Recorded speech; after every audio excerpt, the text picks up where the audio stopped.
Salut, bienvenue dans Jeu de puissance. On va parler de Matthews qui est un expert du curl and drag suivi d'un tir des poignets, comme on va le voir lors de ce match contre Saint-Louis. Matthews prépare sa feinte avec un aller-retour pour que le défenseur écarte sa crosse. Ensuite, il fait le fameux curl and drag suivi du tir du poignet.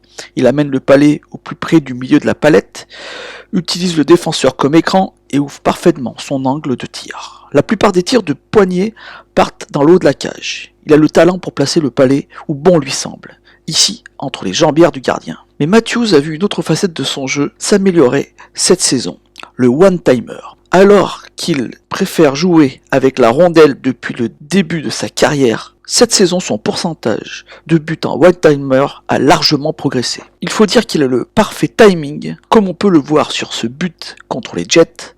Avant la passe, Matthews est déjà parfaitement positionné pour un one-timer. Avec les hanches perpendiculaires au palais, son mouvement lui a permis d'avoir de l'espace entre lui et le premier défenseur. L'année passée, il aurait été le relayeur dans cette séquence, mais cette fois-ci, il décide de prendre le tir. Il faut dire qu'avec des créateurs de jeux comme Marner ou Nylander, cela laisse de l'espace pour Matthews pour des tirs en première intention. Comme on peut le voir ici, après un super jeu de Hyman, Marner va hypnotiser le gardien et le seul défenseur en place. Le gardien est totalement à la rue quand Matthews seul ajuste son one-timer, plus facile pour lui grâce à un super jeu de ses coéquipiers. Dans cette nouvelle séquence, on voit encore Matthews trouver même un petit espace pour un tir foudroyant. Hyman, encore lui, fait un super jeu, faisant croire au défenseur qu'il va pousser jusqu'au filet tout en revenant sur lui-même pour chercher justement Matthews.